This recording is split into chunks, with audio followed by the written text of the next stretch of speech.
Whenever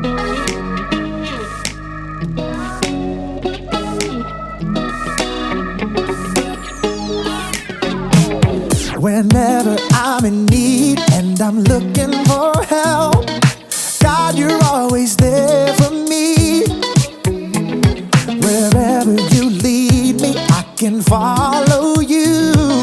God, you're always there for me. Oh, God, you're always there for me. Help me believe you know what's best for me. I feel it in my soul when you are in control. I got one life to live and I wanna live it your way. Oh yeah, I do what I should do when you help me choose. I got one life to live and I wanna live it your way. Oh yeah, I got one life to live and I wanna live it your way. Oh yeah, one life to live and I wanna live it your way. Whenever I'm lost and I don't know where to turn, God, you're always there for me. Wherever I go, you're always by my side. God, you're always there for me. Oh, God, you're always there for me. Yes, you are. So help me believe you know what's best for me. In my soul when you are in control. I got one life to live and I wanna live it your way. Oh yeah, I do what I should do when you help me choose. I got one life to live and I wanna live it your way.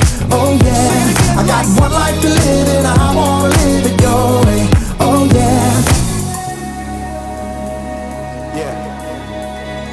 God, help us to be more like you.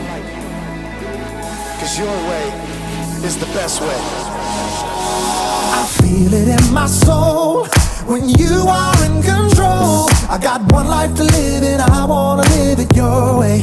Oh yeah, I do what I should do when you help me choose. I got one life to live and I wanna live it your way. Oh yeah, I feel it in my soul when you are in control. I got one life to live and I wanna live it your way. Oh yeah, I do what I should do when you help me choose. I got one life to live and I wanna live it your way. Oh yeah, I got one life to live and I wanna live it your way. Oh yeah.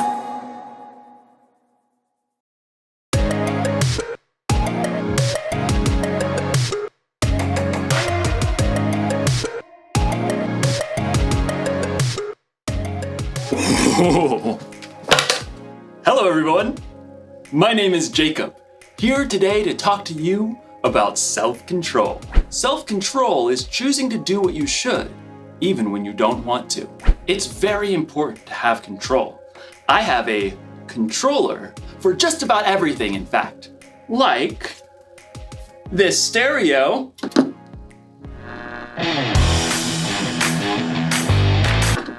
Thanks, stereo. Or this fan. I've even got a remote for my blender. And of course, everyone's favorite remote control, the TV remote. Whoa, where is the TV remote? This is its spot. This is its home. It's where it lives. Where are you, little TV remote? TV remote! TV? TV? TV? TV? No, little guy, where are you? TV! This makes me so mad. I bought the remote caddy so that I could house my remotes. And when someone takes the remotes away and doesn't put it back, I get real angry. I ask you, why have a remote caddy if you're not gonna caddy the remote?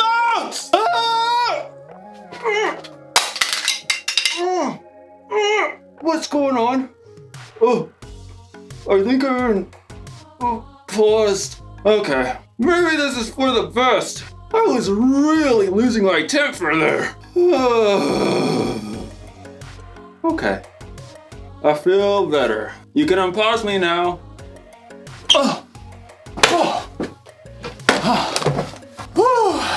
That was a close one. Anger can really take over if you let it. In today's story, we'll hear about a guy named David who had every reason to be angry. Let's hope it doesn't control him. Oh. I wonder what this controls.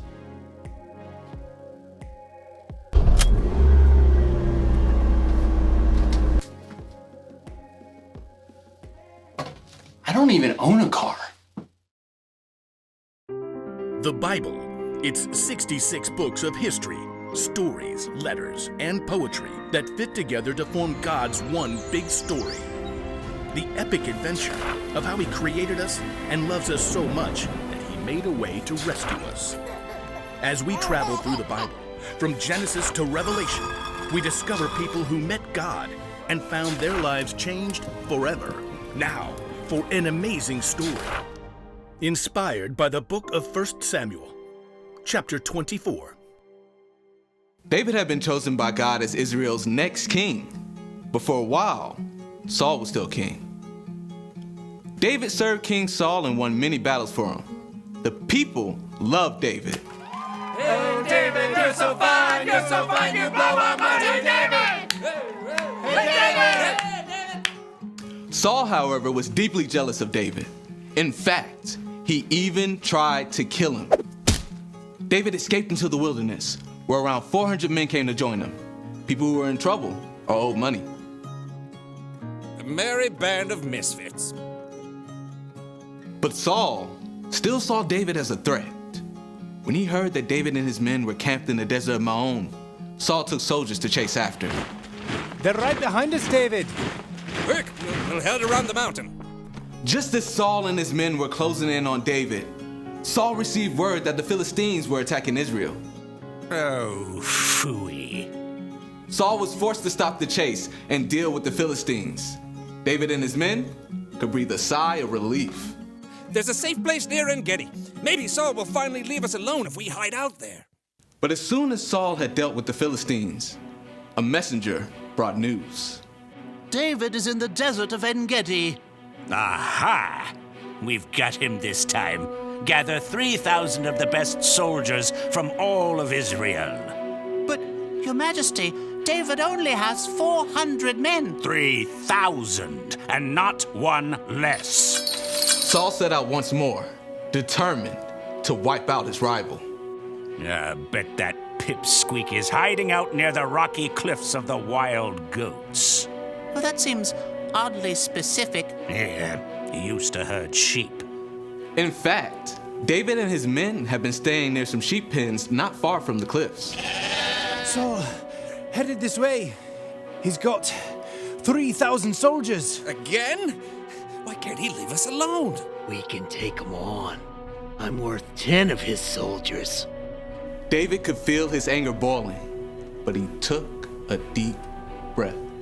No, we won't fight them now. And we won't have a choice in about 6 minutes. The caves! I want everyone inside! Stat! David and his men hurried into a nearby cave that cut deep inside the cliffs.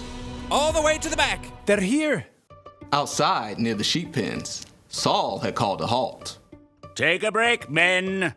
At that moment, Saul found himself in need of a royal outhouse. I require a royal outhouse. I believe there's a cave over there, Your Majesty. I suppose it'll do. Saul entered the cave.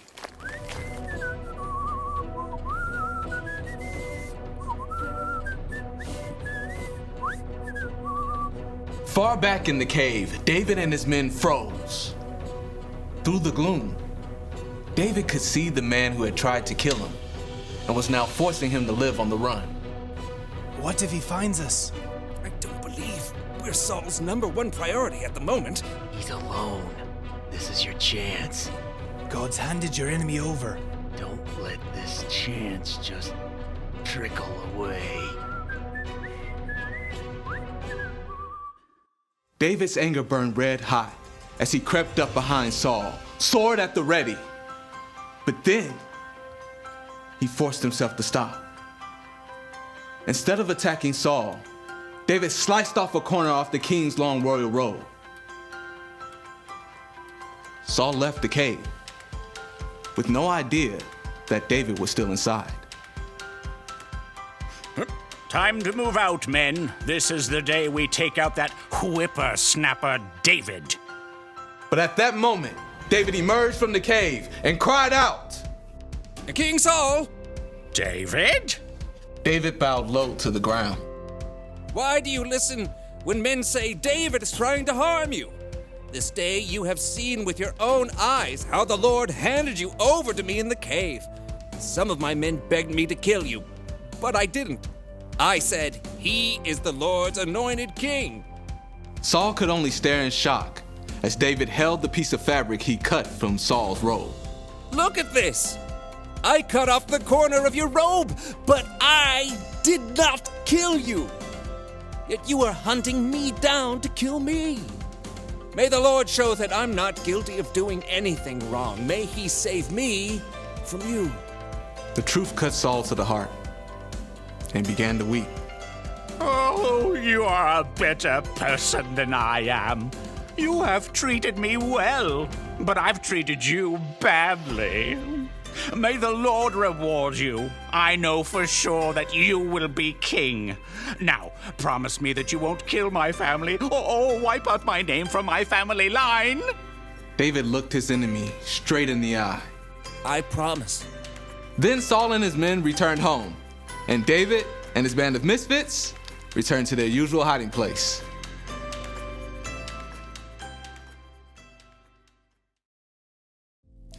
David was angry at King Saul, and he probably should have been. King Saul was trying to kill David. But even in his anger, David didn't lose control. He paused and thought and didn't let his anger take over.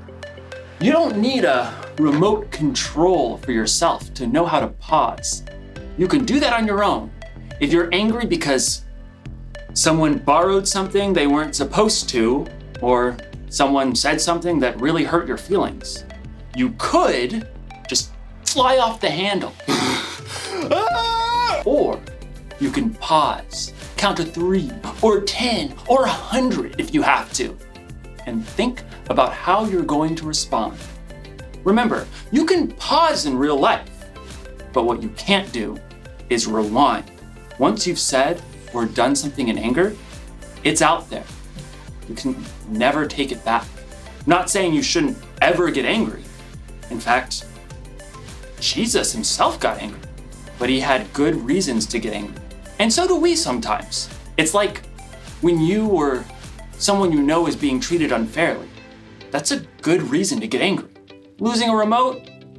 Probably not the best reason to get angry, but good anger or bad, it's still wise to keep control of your anger instead of letting it control you. That's the one thing to remember today. Don't be controlled by your anger. Count to 10 and keep your cool. Music! Okay. Music! Oh, that's the...